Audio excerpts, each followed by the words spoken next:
Welcome back to Only Talk Sports. We talk sports every single day, or at least we try to. I'm Ernest Jeffrey. Subscribe to the channel if you like sports content. Hit that notification bell so you never miss our video.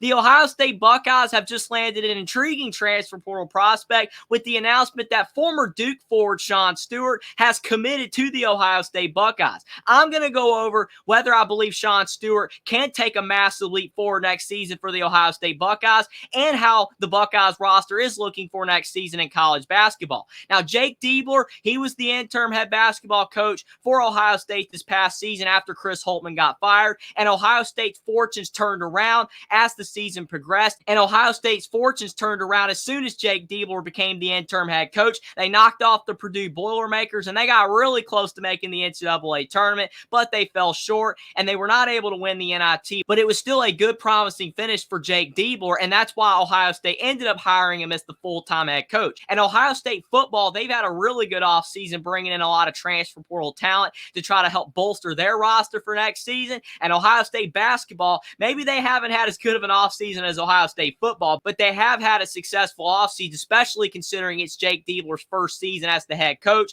at Ohio State. And the players that have transferred or committed to Ohio State since Jake Diebler's gotten the full-time head coaching job believe that he is the right guy to help develop their games and lead the team to a lot of success. And Joe Tipton tweeted out that Duke transfer forward Sean Stewart, a former five-star recruit and McDonald's All-American, has committed to Ohio State. And it's always big to land players that used to play for Kansas, used to play for Duke, because you know you're getting a guy that has a lot of potential. Now, it is risky to recruit that way because, as this article says right here, Diebler likes to build his roster by prioritizing athleticism and versatility while being unafraid to bet on unproven talent with high upside.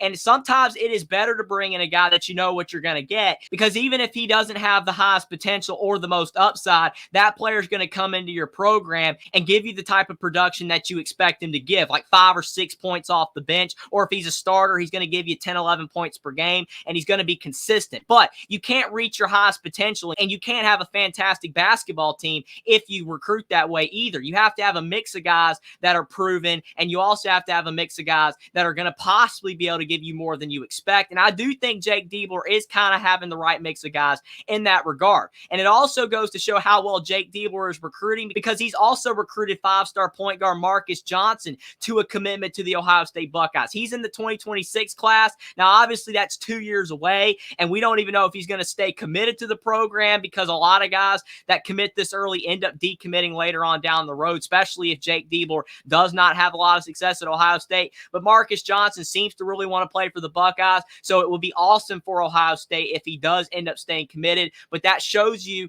that Jake Diebler's doing a good job bringing in talent. And if you also look at the players that Ohio State has in the high school recruiting class, he's got a 3-star small forward and a 4-star point guard, so 2 decently talented players there. And then when you look at the transfers, he's brought in Micah Parrish from San Diego State. He's been a guy on a team that's had a lot of success in the NCAA tournament, and he should be able to have a solid role next season for the Buckeyes. Meechie Johnson's come back to the program. We know he transferred out of the Buckeyes when Chris Holtmann was the head coach because he wasn't getting a lot of playing time, and he wanted to be able to showcase his abilities at a different school. So he went to South Carolina, had a lot of success down there, ended up leading the Gamecocks to the NCAA tournament this past season, and now Ohio State's getting him back in his final season of college basketball as a much improved player. So that's great for Jake Diebler. They got Aaron Bradshaw as well. I've already talked about Aaron Bradshaw in another video. He's transferring in from Kentucky. So as you can see, Jake Diebler is going the route of bringing in some proven talent like Meechie Johnson.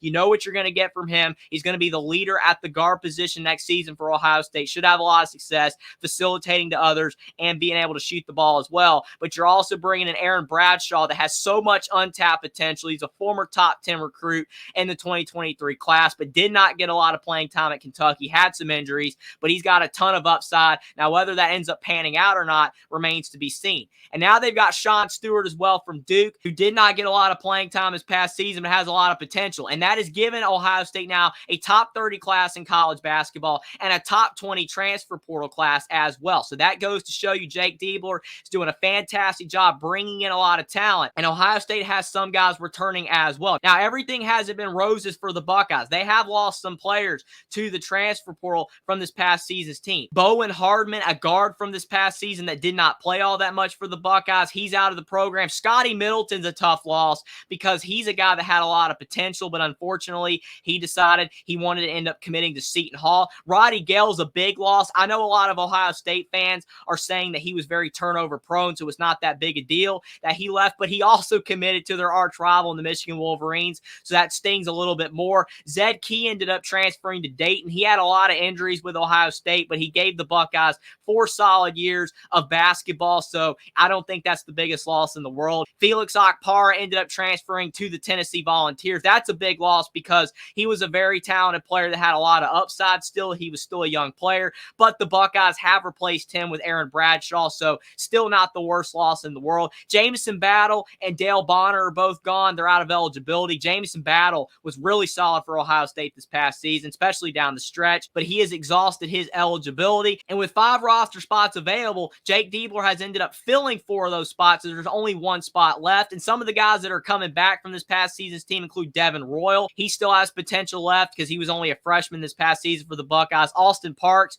he should end up being a backup center next season behind Aaron Bradshaw, and Bruce Thornton, he's still a younger guy as well that could improve, and Evan Mahaffey, who transferred in from Penn State the year prior. So there is some intriguing prospects on the Ohio State Buckeyes roster for next season, but I really don't know if any of them are more intriguing than Sean Stewart because he only averaged 3 points and 3 rebounds this past season for Duke, but he didn't play that much. He only played 8 minutes per game, and he only took 63 shots, and he made 36 of those shots. So he shot 57% from the field. So that's a very solid percentage for a 6'9" player, but he only shot 53% at the foul line. That's got to get better next season at Ohio State, especially if he's going to be going to the line more, because you know he's going to be playing a lot more next season at Ohio State than he did at Duke. So he's got to get better at that free throw shooting percentage. He did not attempt any threes, so we'll have to see if he can develop any type of outside shooting at Ohio State, because that would help out his NBA prospects, because he was a guy that was possibly expected to be a one and done, but in a loaded front court at Duke this past season,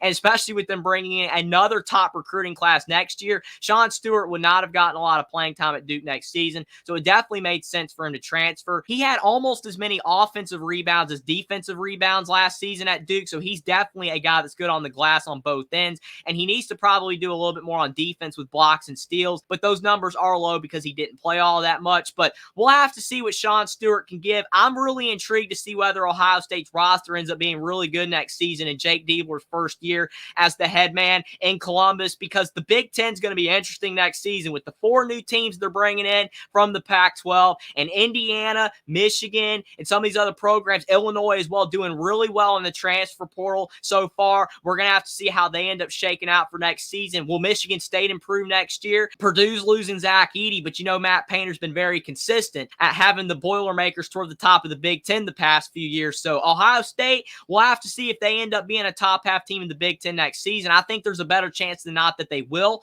because Jake Diebler is bringing in a lot of talent, but one of Sean Stewart or Aaron Bradshaw is going to have to pan out. One of those guys has to break out next season for Ohio State for that to happen. Meechie Johnson is going to be really good, and they got some solid returning players, but if both Sean Stewart and Aaron Bradshaw don't pan out, then I think Ohio State is going to struggle some next season. I think he should end up filling that last scholarship with maybe another forward that has probably a bit more experience in college basketball that can give the Buckeyes some minutes if Sean Stewart and Aaron Bradshaw are struggling. But if both Aaron Bradshaw and Sean Stewart pan out, then Ohio State is going to end up being one of the better teams in the Big Ten next season, and probably a top 25 team when it's all said and done. But only time will tell. But I do think Jake Diebler, especially in his first season, is taking the right approach of bringing in some high upside guys that did not have a lot of success at their previous school, and bringing in some experienced players as well, because that seems to be the right formula in college basketball right now. But Sean Stewart, the former Duke forward, is giving Ohio State a shot next season, and we'll have to see how successful he'll be for the Buckeyes next year, and whether the Buckeyes end up having a great team next season. But I do believe with all the roster additions that Jake Diebler has made, the Buckeyes have a shot to be a really good team next season.